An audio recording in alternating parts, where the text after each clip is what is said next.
ഹൈറിച്ച് തട്ടിപ്പ് കേസിൽ മുഖ്യപ്രതിക്ക് ജാമ്യമില്ല. K D പ്രതാപന്റെ ജാമ്യാപേക്ഷ ഹൈക്കോടതി തള്ളി. അഹമ്മദ് മുസ്തഫ വിശദാംശങ്ങൾ നൽകും. മുസ്തഫ, എന്തെല്ലാം സാഹചര്യങ്ങൾ പരിഗണിച്ചാണ് ഇപ്പോൾ ഈ മുഖ്യപ്രതിയുടെ ജാമ്യാപേക്ഷ തള്ളിയത് കോടതി?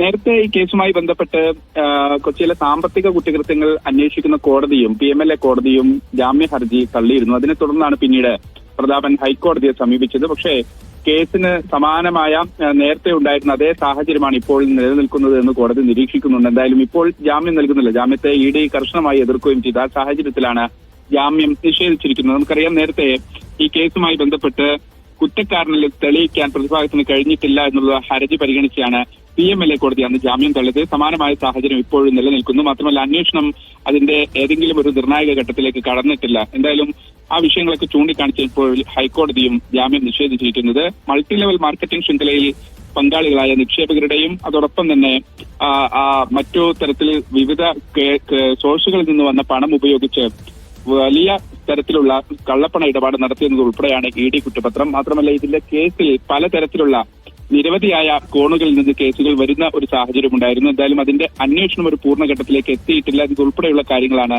ഇപ്പോൾ കോടതി നിരീക്ഷിക്കുന്നത്. സൈഫുദ്ദീൻ.